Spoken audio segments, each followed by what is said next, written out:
नमस्कार। जनधारणा खबरको युट्युब च्यानलमा यहाँहरूलाई स्वागत छ।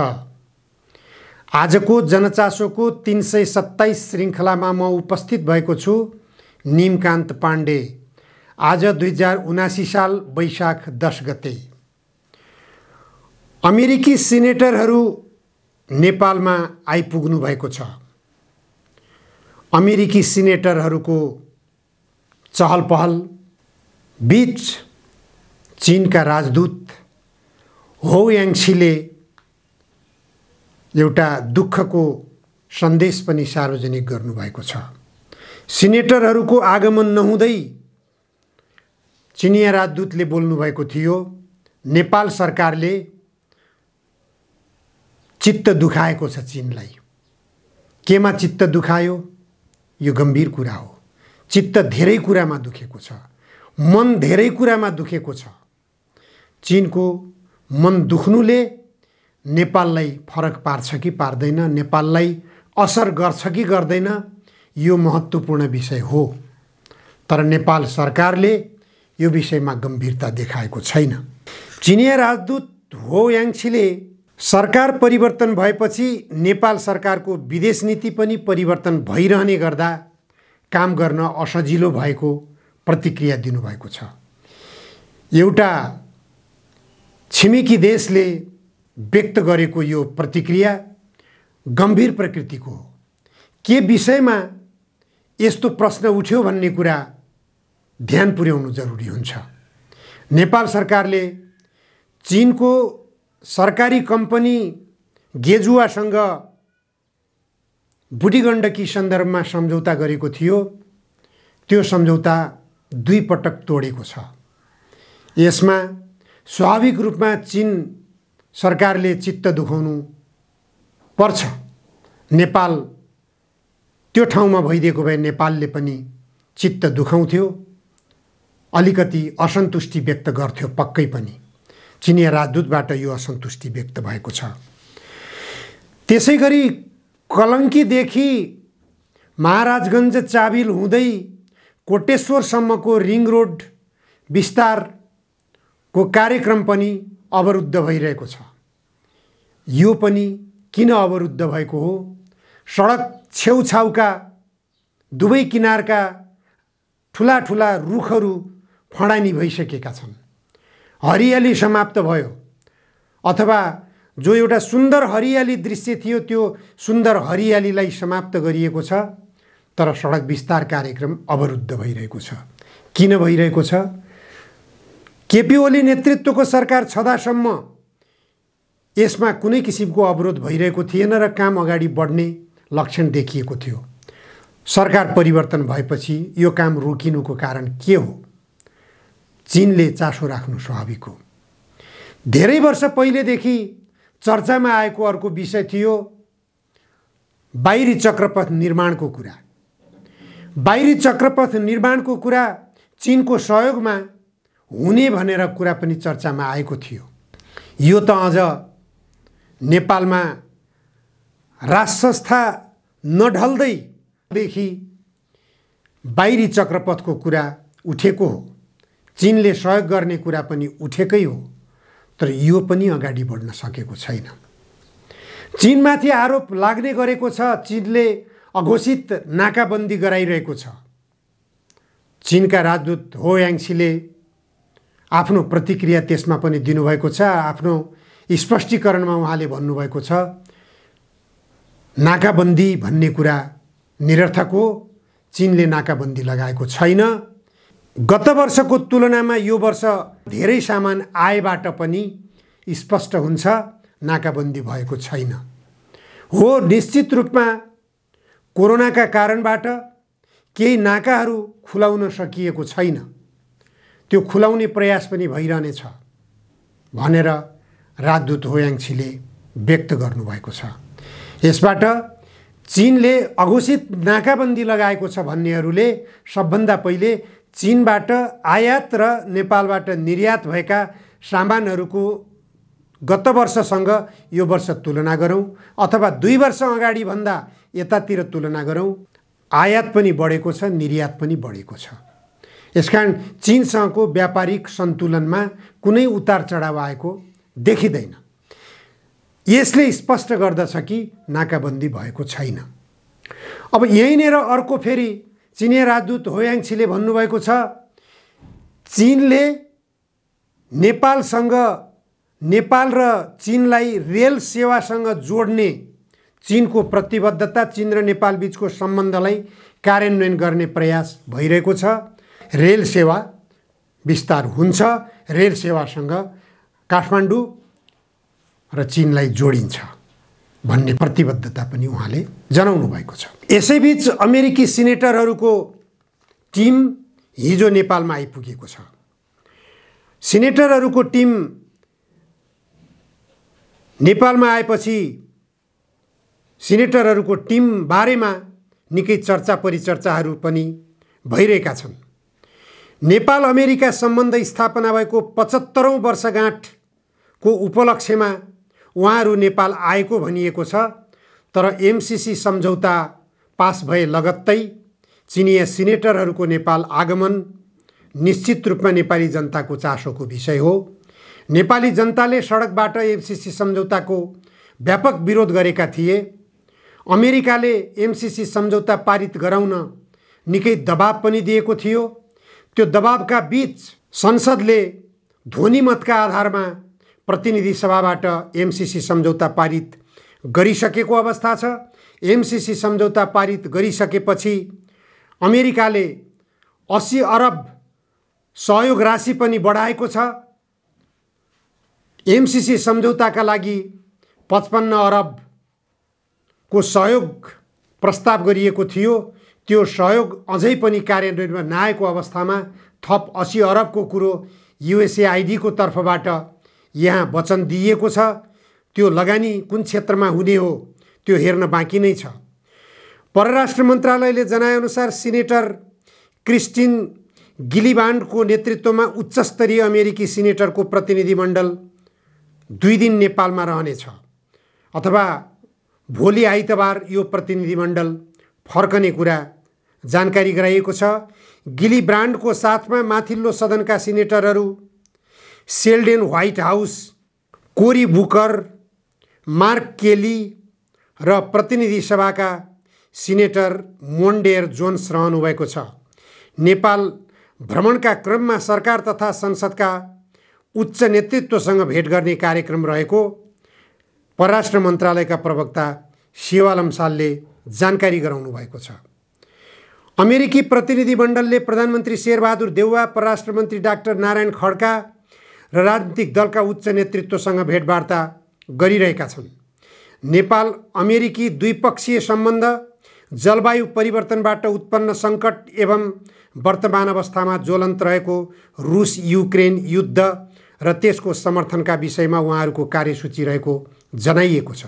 यहाँनिर सबैभन्दा महत्त्वपूर्ण कुरा के हो भने रुस युक्रेन युद्धको विषयवस्तु के हो, रुस युक्रेन युद्ध किन भयो, यसको उठान किन भयो, रुसले युक्रेनमाथि आक्रमण किन गर्यो, यसमा अमेरिकाको भूमिका छ कि छैन। अमेरिकाको भूमिका छ भन्ने पक्ष धेरै छ, छैन भन्ने पक्ष पनि छन्। अमेरिकाको भूमिका नेटो विस्तारसँग जोडिएको छ। नेटोलाई विस्तार गर्ने क्रममा युक्रेनलाई अमेरिकाले नेटोको अखाडा बनाएर रुसका विरुद्धमा केही षड्यन्त्र गर्न थालेको आभास, रुसका विरुद्ध आक्रमण गर्ने आभास रुसका राष्ट्रपति भ्लादिमिर पुटिनले दाबी गरिरहेका छन्। त्यस कारणले पनि रुसले युक्रेनलाई बराबर खबरदारी गर्दै आयो, युक्रेनलाई कि नेटोको सदस्यतामा तपाईँ नजानुस्। रुसले अमेरिकालाई पनि पटक पटक अनुरोध गर्यो, युक्रेनलाई यदि तपाईले नेटोमा आबद्ध गर्न चाहनुहुन्छ भने परिणाम नराम्रो हुनेछ भनेर खबरदारी गर्दै आएको थियो। यो खबरदारी गर्दा गर्दै अमेरिकाले युक्रेनमा आफ्नो अखडा स्थापित गर्ने प्रयासलाई निरन्तरता दिँदै आयो, जुन कारणबाट रुसले युक्रेनमा आक्रमण गर्न आफ्नो आवश्यकता महसुस गर्यो र युद्ध भड्किएको छ। युद्ध भड्किएपछि त्यो युद्धलाई शान्त गराउने सवालमा अमेरिकाको भूमिका कति रह्यो अथवा त्यो युद्धलाई भड्काउने भूमिका कति रह्यो? अमेरिकाको गल्ती औँल्याउने साहस अहिले संसारमा देखिएको छैन। केही मुलुकहरू मात्र, जसमा चीन अग्रपङ्क्तिमा छ, जसले अमेरिकाको गल्ती औँल्याइरहेको छ। अमेरिकाले नेटोलाई विस्तार गर्न नचाहेको भए रुसले यो दुर्भाग्यपूर्ण परिणाम देखाउने गरिकन युक्रेनमा आक्रमण गर्ने थिएन भनेर बोल्दै आएको छ। पाकिस्तानले त्यही बोल्दै आएको थियो, भारतले पनि त्यही बोल्दै आएको हो।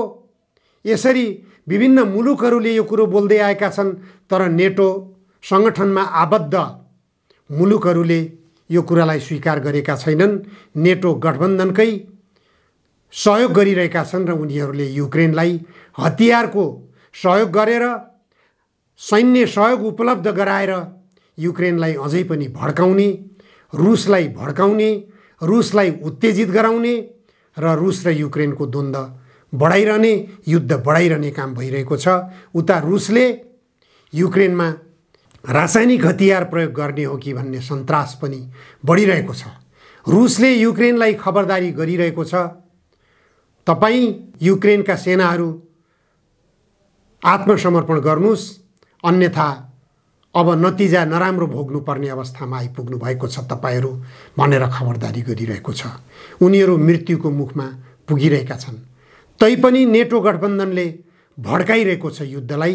अमेरिकी सिनेटरहरूको नेपाल आगमन त्यसै सिलसिलामा भएको हो भन्ने कुरा पनि स्पष्ट गरिएको छ। परराष्ट्र मन्त्रालयले यो जानकारी गराएको विषय छ।